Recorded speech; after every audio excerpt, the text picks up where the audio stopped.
சக்திமான் அப்படின்னு சொல்லிட்டு தம்பி எங்கே கூட்டிகிட்டு போகிறாருன்னு பார்க்குறீங்களா? வேறு எங்கேயும் இல்லைங்க, கோத்தகிரிக்கு தான் தம்பி கூட்டிகிட்டு போகிறாப்புல மெல்வின்னு. இன்றைக்கி ஆனந்த் சித்தப்பாவும் நிகாஸ் பாயும் வந்துட்டாங்க. இன்றைக்கி என்னடா அப்படின்னு பார்க்குறீங்களா, ரொம்ப நாள் ஆசைங்க எனக்கு போயிட்டு இஃப்தார் நோம்பில் கலந்துக்கணும் அப்படின்ட்டு. இது வரைக்கும் நான் ட்ரை பண்ணதில்லை. ஸ்கூல் படிக்கும்போது நமக்கு நோம்பு கஞ்சி நண்பர்கள் கொடுத்துருக்காங்க, அது வரைக்கும் அதோட முடிஞ்சுது. பட் இந்த டைம் நம்ம சரி ஓகே கோத்தகிரி போகலான்ட்டு அப்படியே இயற்கை சூழலில் சும்மா சூப்பராக கிளம்பிட்டோம். அப்படியே எல்லோரும் காரில் பேசிட்டு அந்த இயற்கை சூழலில் போக ஆரம்பிச்சிட்டாங்க. ஒரு மனுஷனோட லைஃப்பில் ஒரு ட்ராவல் சூப்பர் எக்ஸ்பீரியன்ஸை தரும். நம்ம எப்பயுமே ட்ராவல் பண்ணுறவங்க தான் உங்களுக்கே தெரியும். பட் இந்த முறை நிகாஸ் பாய் கூட அப்படியே ஜாலியாக போயிட்டு பேசிட்டு அப்படியே போனோம். போகும்போது ஒரு ஸ்பாட் ஒன்று ஃபோட்டோ ஸ்பாட் இருந்துச்சு, அதையும் பார்த்துட்டு அங்கே ஒரு 2-3 ஃபோட்டோஸை நாங்கள் போட்டுட்டு அங்கேருந்து அப்படியே கிளம்பிட்டோம். நிறைய பேர் வந்து ஃபோட்டோ எடுத்துகிட்டு இருந்தாங்க. சரி நம்ம வந்த வேலை கரெக்டாக அந்த டைமுக்கு அங்கே போகணுங்கிறனால நாங்களும் கொஞ்சம் நேரம் அங்கே ஸ்பெண்ட் பண்ணிவிட்டு உடனே கிளம்பிட்டோம். சும்மா ஆனந்த் சித்தப்பா அதில் நிற்க ஆரம்பிச்சிட்டாரு. சரின்ட்டு அவரும் என்ஜாய் பண்ணிவிட்டு வர நாங்களும் சரி கோத்தகிரி வந்துட்டோம். சரி நம்ம வந்த வேலையை பார்ப்போம் அப்படின்னு சொல்லிட்டு நேராக கோத்தகிரி உள்ளுக்குள்ளே போக ஆரம்பிச்சிட்டோம். போகிற வழியில் பார்த்தா நம்ம தலைவர் காமராஜர் சிலை இருந்துச்சு, அதையும் பார்த்துட்டு ஒரு வணக்கத்தை போட்டு அப்படியே போனோம். போயிட்டு கார் பார்க் பண்ணுற பக்கத்தில் ஹாஸ்பிட்டல் நியர்பை தான், அப்படியே கார் பார்க் பண்ணிவிட்டு நேராக நம்ம நிகாஸ் பாயை தொடர ஆரம்பிச்சிட்டோம்.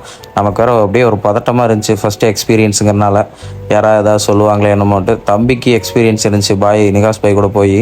பட் நம்ம இதான் ஃபஸ்ட் டைமுங்கிறனால நமக்கு கொஞ்சம் இதாக இருந்துச்சு. அப்புறம் போயிட்டு நம்ம எப்பயும் போல் ஃபேஸ் வாஷு கை கால் எல்லாமே கிளியர் பண்ணிட்டோம். பாய் போனதும் ஃபஸ்ட் போயிட்டு தொலை ஆரம்பிச்சிட்டாரு. அதுக்கப்புறம் நாங்கள் போய் உட்காந்துட்டு வெயிட் பண்ணிகிட்டு இருந்தோம். எங்களுக்கு ஒரு செம எக்ஸ்பீரியன்ஸ்னே சொல்லணுங்க. லைஃப்பில் இந்த மாதிரி ஏதாவது ஒன்று கண்டிப்பாக செய்யணும்.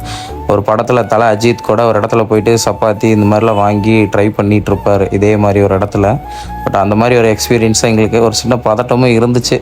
பட் இது லைஃப்பில் ஒரு டைமாவது ட்ரை பண்ணணும்னு நினச்சிட்டு இருந்தேன். பட் இன்றைக்கி போனதும் அங்கே இருக்கக்கூடிய கோத்தகிரி மக்களும் பெருசாக வாங்க எல்லாம் உட்கார வச்சு நல்லா பேசி எதுவுமே ஒரு சின்ன இதாக தெரில, எங்களுக்கு ஒரு நல்லா ஹேண்டில் பண்ணாங்க. எங்களுக்கு ஒரு பெரிய சந்தோஷம்.